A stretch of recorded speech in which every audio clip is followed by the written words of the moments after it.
हम हर साल जामिया के ऊपर जो अटैक हुआ था उसको एक ब्लैक डे की तरह देखते हैं। जो इनजस्टिस, जो ब्रुटैलिटी और क्रुएलिटी थी वो हम कभी भूलेंगे नहीं।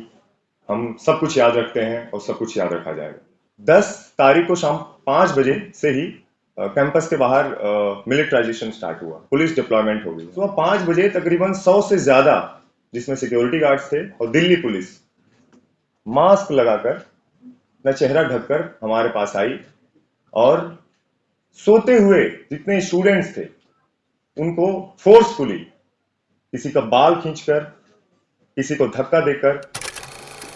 आप सभी को पता है कि यहाँ पर जितने लोग बैठे हैं वो सस्पेंडेड स्टूडेंट्स हैं जामिया मिलिया इस्लामिया।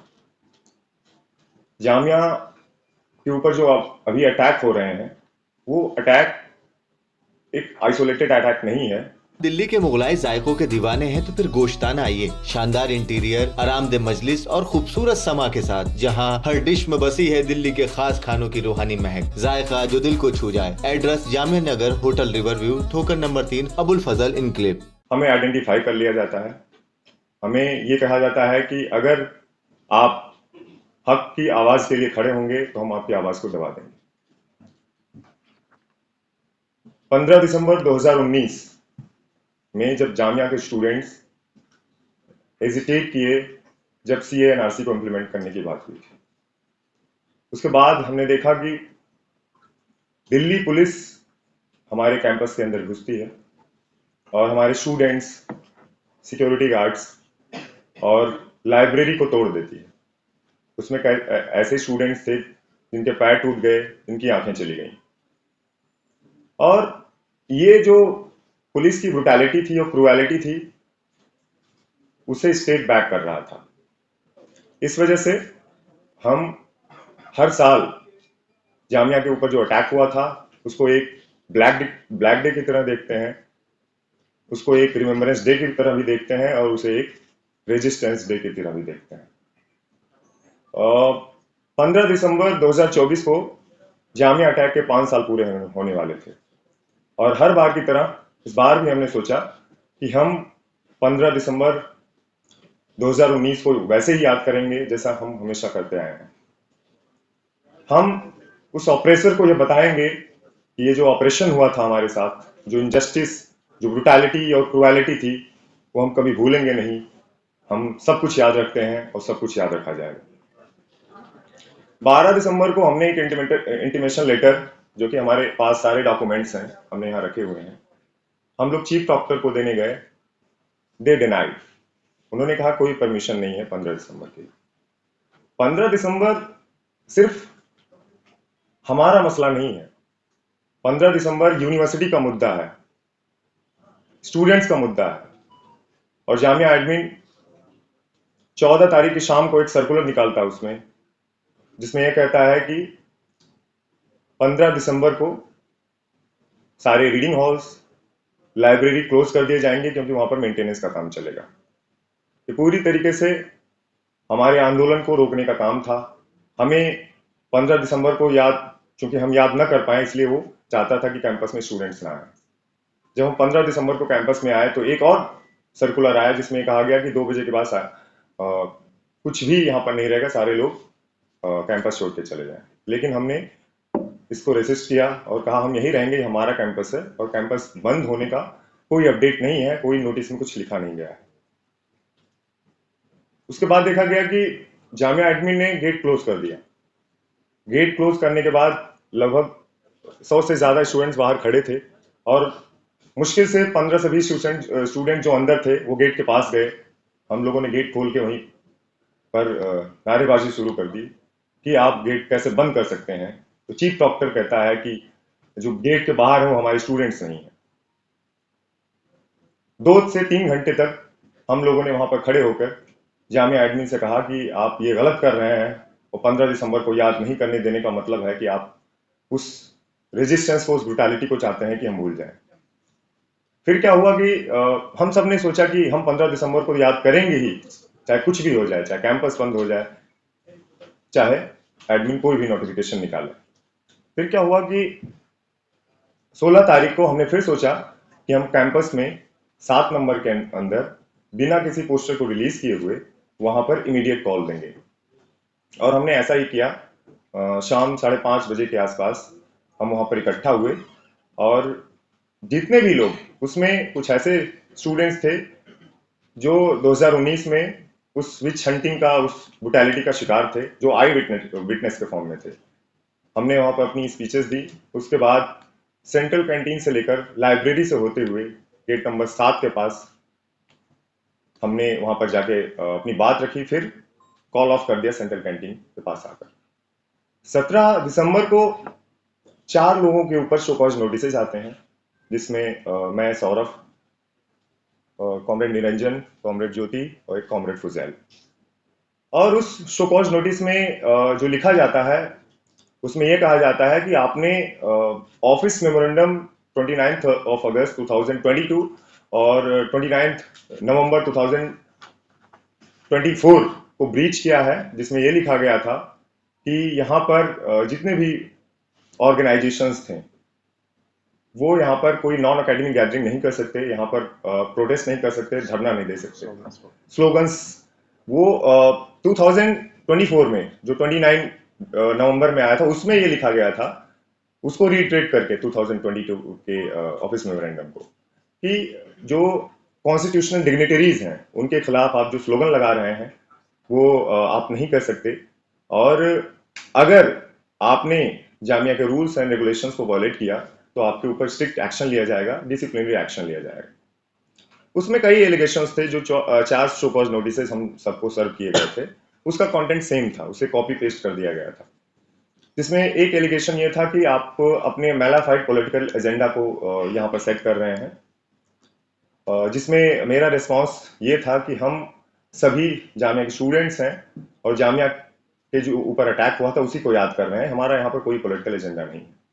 दूसरा जो एलिगेशन था वो यह था कि जामिया एडमिन कहता है कि आपने जो यहाँ के स्टाफ हैं, टीचर्स हैं, यहाँ का रिसर्च है और एकेडमिक एक्टिविटीज को पैरालाइज किया। तो हम ये कहना चाहते हैं कि हम 5:30 बजे वहां पर गैदर हुए थे, जहां पर कोई क्लासेस नहीं होती हैं जाने। उसके बाद देखा जाता है कि तकरीबन 2 महीने के बाद मुझे प्रोक्टोरियल टीम से एक लिफाफा मिलता है जिसमें लिखा जाता है कि आपके ऊपर डिसिप्लिनरी एक्शन लिया जाएगा। और उसमें कोई एक्सप्लेनेशन नहीं था कि ये कि किस वजह से, जो हमने जवाब सबमिट किया था उसका एक्सप्लेनेशन इन्होंने नहीं दिया कि किस जवाब से हम सेटिस्फाई नहीं है। फिर हमने सोचा कि ये एक तरीके से विच हंटिंग है, डिसेंटी, कि कैंपस में हम खुद के ऊपर जो अत्याचार हुए उसको हम याद नहीं कर सकते, हम कैंपस के किसी मुद्दे को नहीं उठा सकते, क्योंकि एडमिन हम सबको आइडेंटिफाई करता है। और इससे पहले भी जो ये टारगेटिंग है वो हमारे साथ 2 पीएचडी स्कॉलर लुबैब और अल्फोज, इन दोनों के ऊपर भी डीसी बैठाई गई थी, जिसके बाद उनके ऊपर एक्शन भी लिया गया। तो हमने सोचा कि हम डीसी नहीं बैठने देंगे, क्योंकि ये हमारी वॉइसेस को कर्व किया जा रहा है कि अगर जामिया के मुद्दे हैं, अगर हॉस्टल का मुद्दा है, फी हाइक का मुद्दा है, मेस का मुद्दा है, तो हम अगर नहीं बोलेंगे तो ये एट्रोसिटीज और नए नए नोटिस आते रहेंगे। और पिछले 2 महीने में जामिया एडमिन ने तकरीबन 15 से 20 सर्कुलर्स, नोटिफिकेशंस, नोटिस निकाले, जिसमें एक पोस्टरिंग और ग्राफिटी मेकिंग को भी पेनलाइज करने का भी नोटिस था, जिसमें 50,000 फाइन था। इन सब बातों को लेकर हमने ये सोचा कि अब जरूरत है हम सबको एक साथ आने की, अब जरूरत है कि हम अपने कैंपस डेमोक्रेसी को बचा पाए। फिर हमने सोचा कि 10 फरवरी शाम 5 बजे से एक सिटिंग का कॉल देंगे। वो सिटिंग का कॉल था सेंट्रल कैंटीन के बाहर। फिर हमने देखा कि 10 तारीख को शाम 5 बजे से ही कैंपस के बाहर मिलिट्राइजेशन स्टार्ट हुआ, पुलिस डिप्लॉयमेंट हो गई।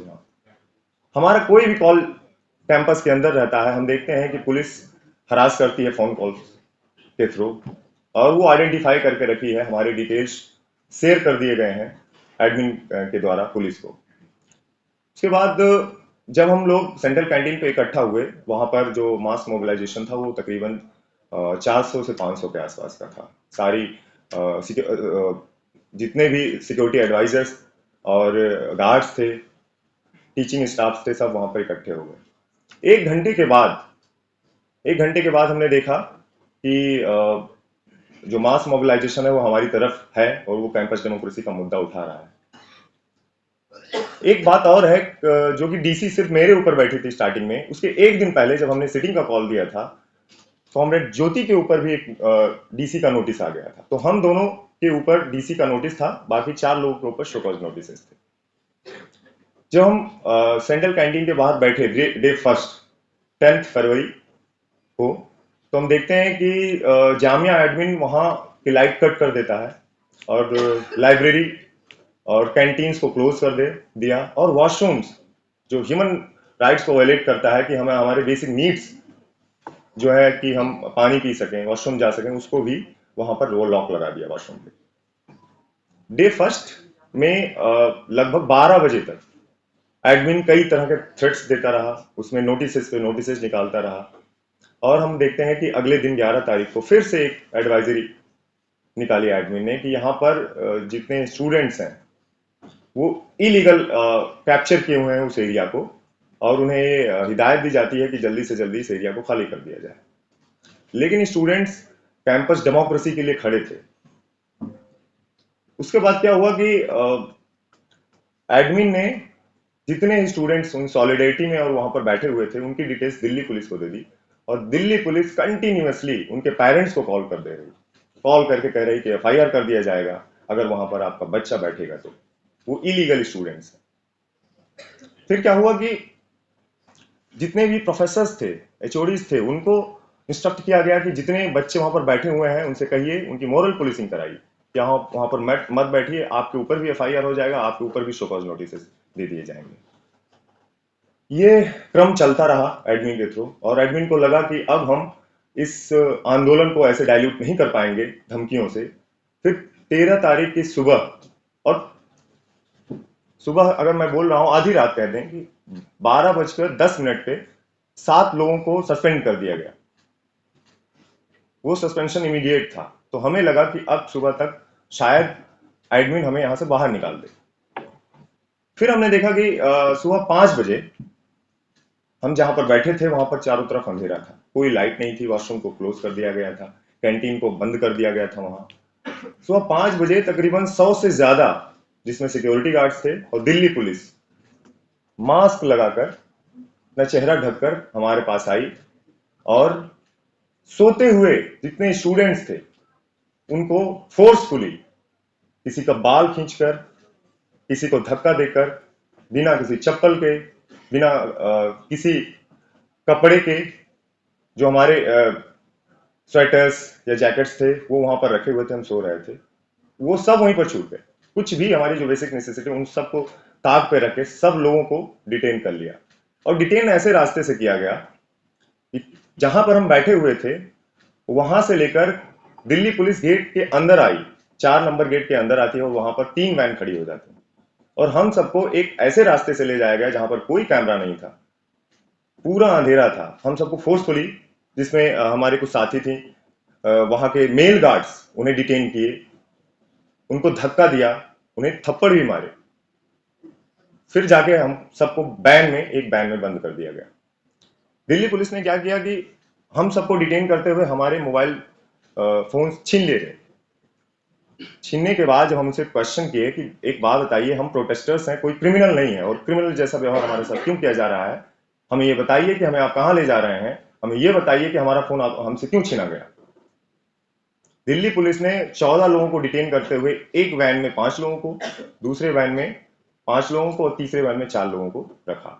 फिर हमें अलग अलग बॉर्डर्स पे ले जाया गया। हम 5 लोगों को बदरपुर पुलिस स्टेशन, उसके बाद 5 लोगों को बवाना, उसके बाद 4 लोगों को फतेहपुर बेरी के पास ले जाया गया। तो ये जो इलीगल डिटेंशन था ये जामिया एडमिन करवाता है।